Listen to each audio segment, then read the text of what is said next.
All right, so this is gonna be a quick video about Boruto or Two Blue Vortex, whatever you want to call it. Same shit, right? But I kind of have a problem with a few things in the series, and I've been noticing it since this new part has started, right? Let me get right into it. So, I've always feared Ikimoto's writing in a leftover team after, you know, he's been removed and it's been whoever's been left. I mean, Kodachi's been removed and it's just Ikimoto, Kishimoto, and whoever else is helping him out. They haven't been doing what I would call a good job. Maybe not the best job. Let me say that. I give them a little more credit. They're not doing the best job because I feel like there's a lot of problems so far with the writing. And not only has Two Blue Vortex been dragging out, it's been taking a really long time to get to any sort of point that feels satisfying, I feel like. But it also kind of obviously and blatantly ignores the rules and a lot of things that were set up in the world previously existing in Naruto's world, right? So aside from stuff like that, there's also a problem I noticed with some of the new plot points and their conveniencies, right? How convenient some of these new plot developments and plot points and abilities and stuff are. What am I talking about? Well, right here, as you can see on screen, Boruto's flying Rajin, the way it was explained and whatnot, it was vague. Of course, they're going to give you an explanation that makes somewhat a sense, but you know, it's also a brand kind of a new thing at the same time. So we already have the flying Rajin jutsu that exists. They decided to make Boruto use basically the flying Rajin because it still is basically the same fucking thing, okay? He's just not teleporting with seals. He's not, you know, he's not using like the like when Minato attacks somebody with the seal and all that sort of shit. Other than that, like Minato would teleport to his kunai, okay? Boruto teleports to multiple different metal objects. If anything, they tried to just basically explain his jutsu as it's more flexible than Minato's, but at the same time he's limited because, you know, he can't use it to his best capabilities. He's not as proficient as his grandfather was, as he said earlier. I was just reading the chapter, you know, from chapter 4 and 5 to get my information. So my point in ranting about that shit is I was wondering what type of stipulations they would start putting on it, because with an ability like teleportation, you would have to write a logical reason for why the character is not teleporting at a given time. When you know, from our perspective and from how they've already set things up, it feels like he could just be teleporting out of the situation. So what do I mean? Like when he gets into a fight, you know, most fights, it's like, okay, well, what's stopping him from teleporting out of this fight? They had to give us that sort of answer, and I don't like the answer they gave us, because instead of putting making the circumstances of the fight dictate whether or not he can teleport, you know, they kind of gave us another general vague reasoning that can be loosely applied when it feels like being applied. Right? So instead of like a specific situation happening, like, you know, like somebody's being held hostage, so him teleporting wouldn't make a difference based on the situation, something like that, or like somebody's going to die, you know, just something. I don't know exactly what would be the best example as opposed to this, but I'm going to get into what they did and how I feel like it's kind of like cheap, right? Right here, long distance flying Rajin is tricky. Boruto's teleportation depends on him sensing chakra marked objects, okay? And they're harder to detect the further they are away. Even more so while facing a superior opponent who's out to get him. So that's their reason as to why he can't just teleport out of there. Because Ada asked Kashin Koji, well, why doesn't Boruto just teleport away from the battle, right? Well, how come he doesn't just get out of there? And he just told her that. Well, because it's tricky. And these are the three notes. It's tricky because with the two notes, right? It depends on him sensing objects, and it's hard if they're far away. So that distance, I'm gonna get into more detail about how that distance can just be used on a whim too, right? And he says even more so, this is the second point, when he's facing an opponent trying to out to get him. So that means like he's getting distracted basically, right? He doesn't have the time to teleport is what he's saying. Am I bad here for shutting that down? Like, so he basically saying like he doesn't have the time to do it, right? If he's fighting an opponent that's strong. That's that strong. So, and he says if he fled right now, he'd put others in danger. So that one right there is all they needed, really. If he left right now, he'd put them in danger. Boruto is not going to use Flying Rajin to escape. He put himself in a situation where he can't leave. So Boruto was thinking that he needs to keep him engaged until Konohamaru's and the others are safe. Then he can teleport, right? So what's the point of mentioning these first two right here? Like, well, yeah, we obviously know it's harder to detect the further they are away, but distance isn't a problem here, right? Obviously, distance is not the problem, okay? Even more so, well, maybe is this the problem? Is this one of the, we know this is for sure a problem. He's trying to stay there for the friends. But the reason I bring up these two specifically, right, is, and I think they're stupid, it's because if you remember earlier, in chapter 4 or 5, when Boruto pulled up on Code and the tailed beast, Shinju, sprouted up,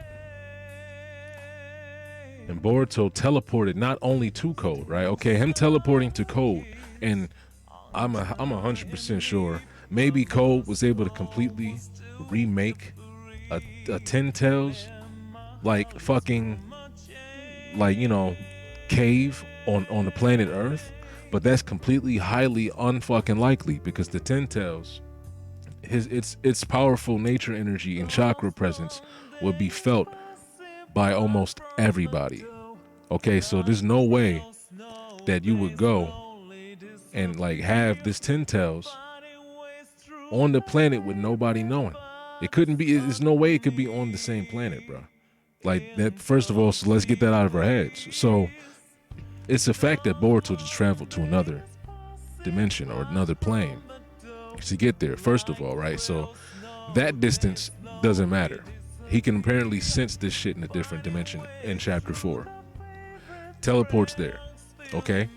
He encounters the Shinju. And then I'll get into later what they speak about with the Shinju, because I think this kind of contradicts what we're seeing now, some of the shit we were seeing earlier that they were doing for seemingly just like, you know, shock value, right? But I'll get into that. So let me tell you right here, let me go to full screen here because my videos ran out. Boruto was under pressure by 3 Shinju. He wasn't fighting him, but he was there, definitely. I'm sure he felt his presence. And they all were attacking him,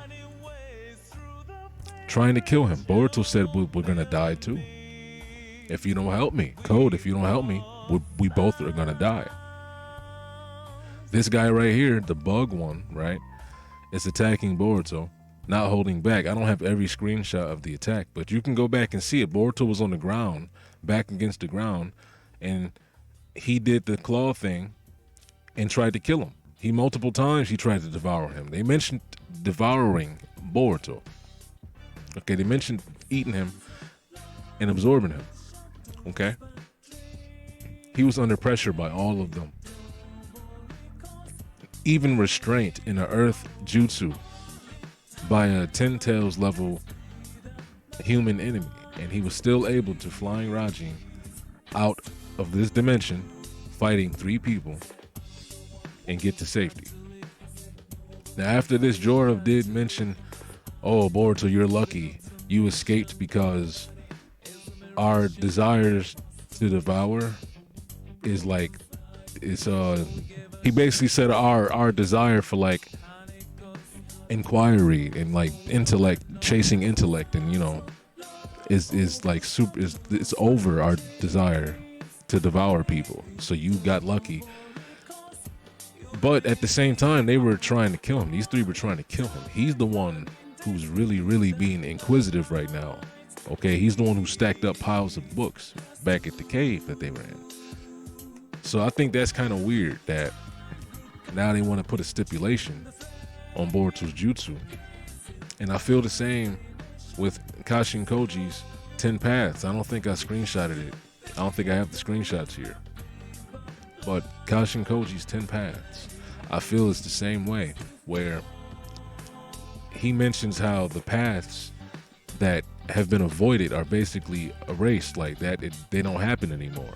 So he gave an example, a path of a future that's been avoided, a branch of possibility for a future that's been avoided, has been the one where Naruto was defeated by Ishiki, and Ishiki inherits Kawaki's body and possesses him and is reborn, right?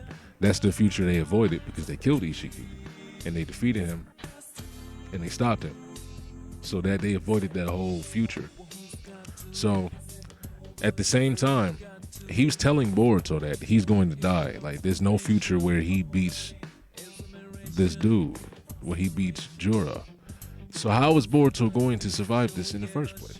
It's going to be some way that Kashin Koji didn't foresee, even though he already mentioned that it's an ability that lets him see every possible future. So if he then comes back and tells us, that's why I wish I had my screenshot up right now. He said it's every possible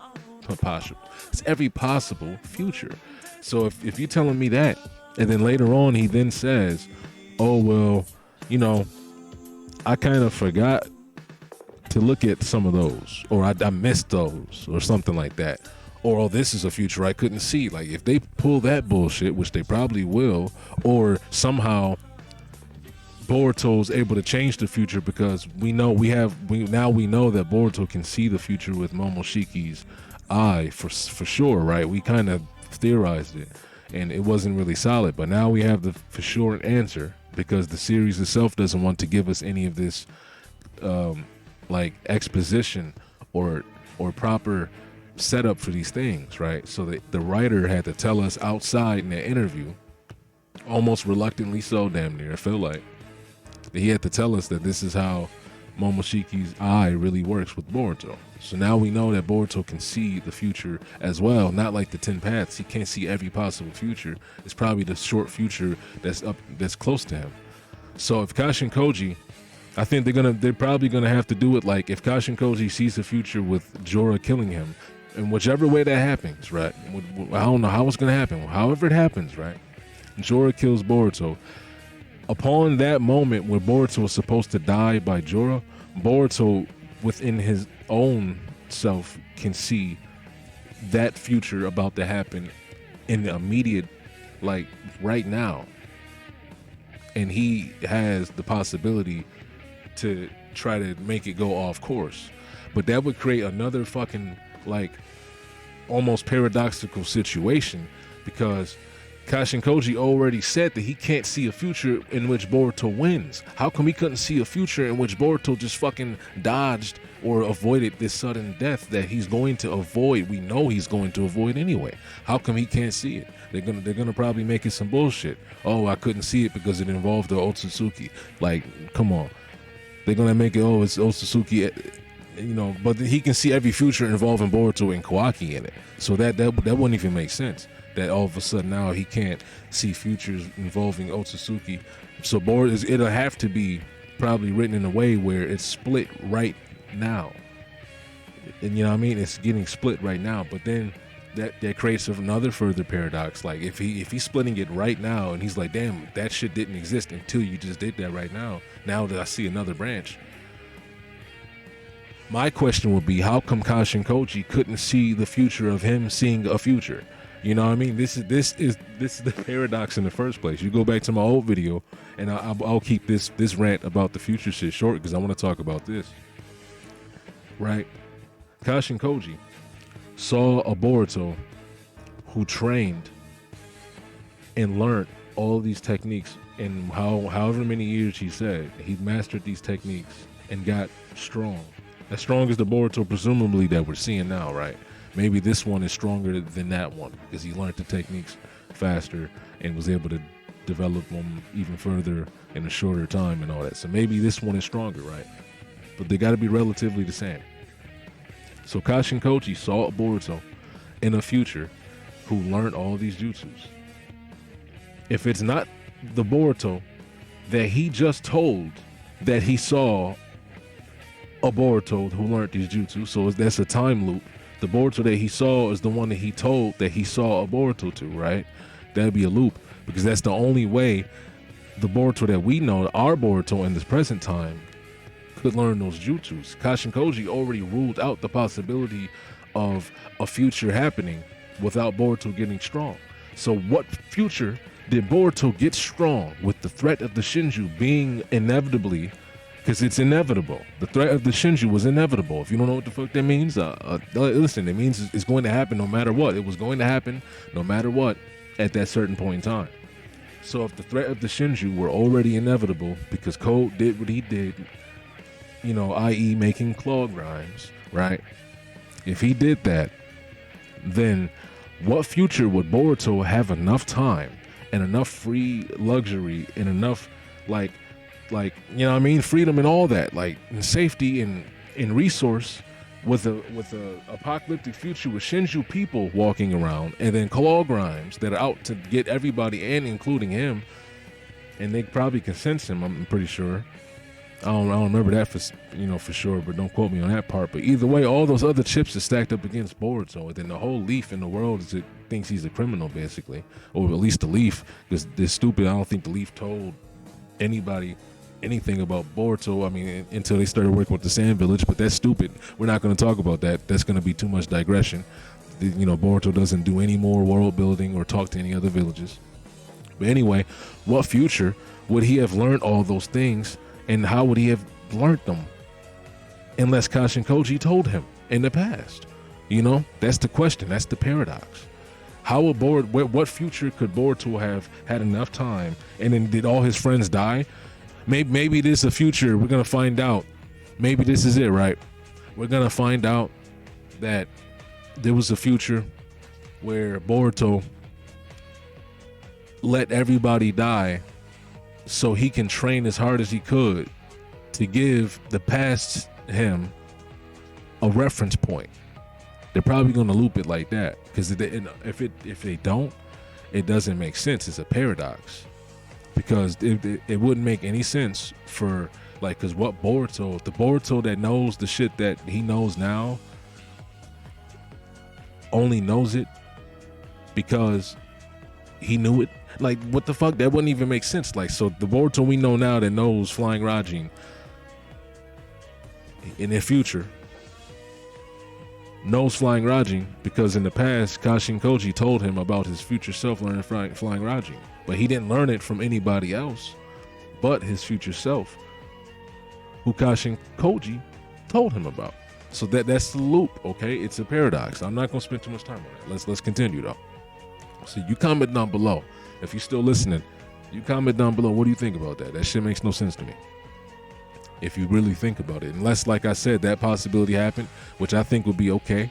Like, okay, there was a future, and that future doesn't exist anymore because it didn't happen fully. But then that's kind of still time travel shit is tricky, but that would make the most sense, right? But let's continue, right? This right here. This is the last thing I'm going to talk about that kind of contradicts all the shit that's been happening in the future. And I feel like halfway through doing all of this shit, they realized by the time Boruto encountered Code in this room and he's fighting all of them right here, I think they were already realizing that, like, there's no way to work this random ass dude, Janumbo. Like, nobody gives a fuck about this dude. Nobody cares about him. Some dude with a mohawk. He didn't turn into a Shinju. Why not? I know Boruto said, you know, they're using their chakra. He said it to Shikamaru. Damn, I might have to get that screenshot. But Boruto definitely said it to Shikamaru, right? He said that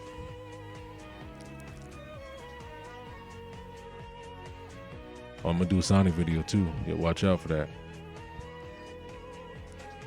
But he told him the Ten Tails are using their chakra. It's why they're still alive. Okay? For what purpose, I'm not sure yet. Which is kind of super vague, because if the purpose ended up being Shinju people, because he also said to Code that what was done to them is that, like, you know, what was done to Bug, it involves other people who's been turned into a tree too. Not just Bug. This involves other people. You say, like, come on, like, so why? Oh, I guess he didn't say other people. He said others too. Everyone who's been turned into a tree. So where are the unique claw grimes that have been mutated and turned into Shinju people? Where are the other people who've broken off of the 10 tails?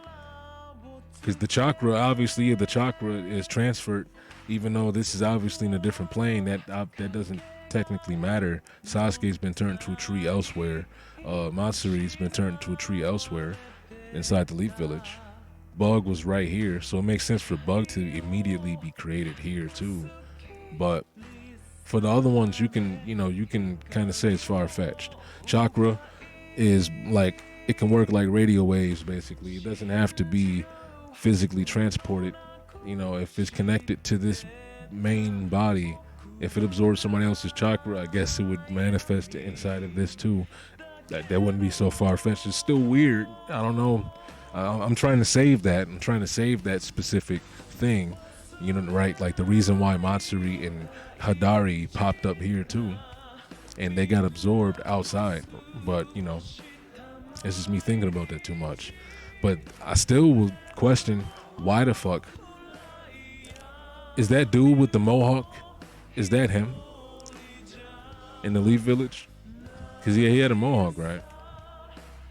Look at, he had a mohawk.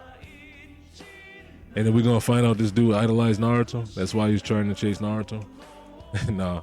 But we obviously know Joro was chasing Naruto because he is like the most, I think he's like the most 10 tails of them all.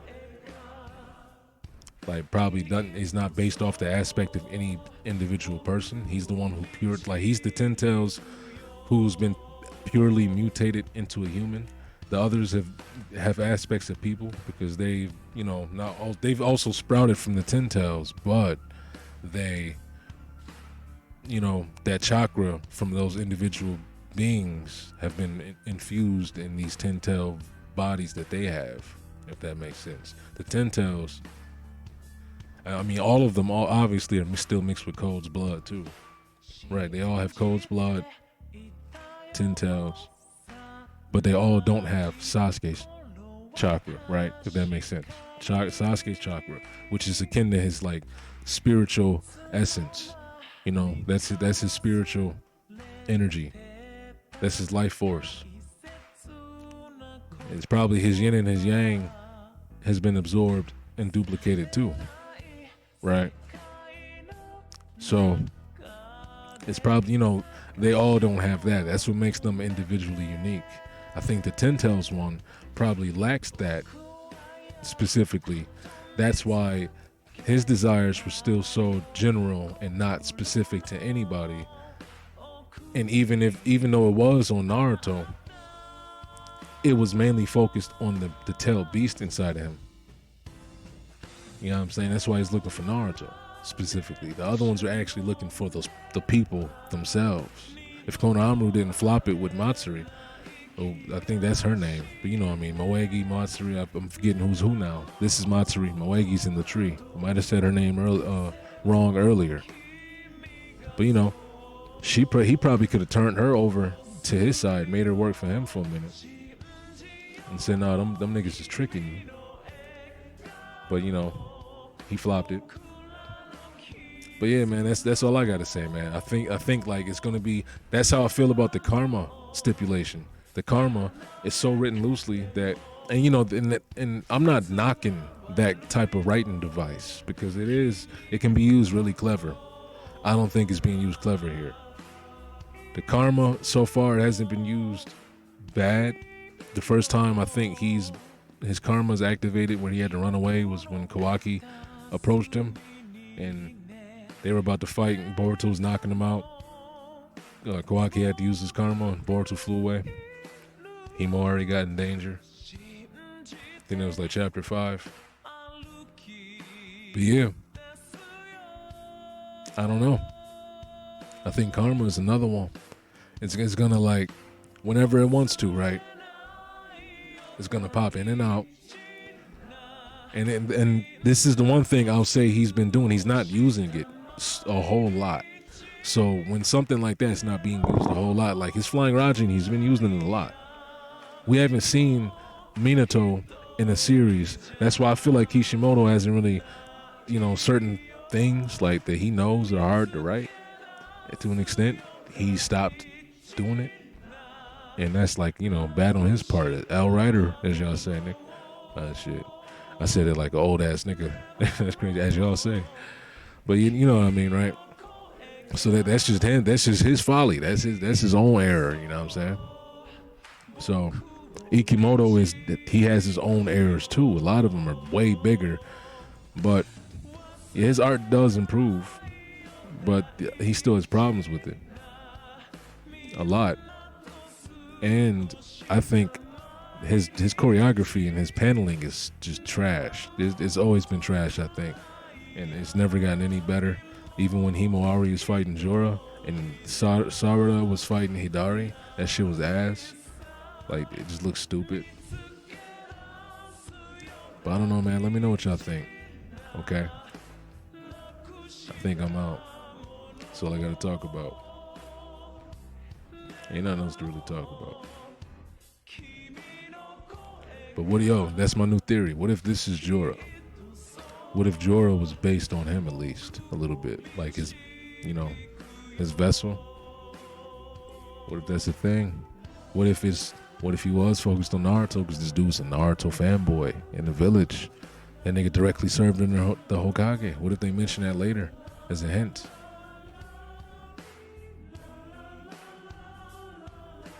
You know what I'm saying?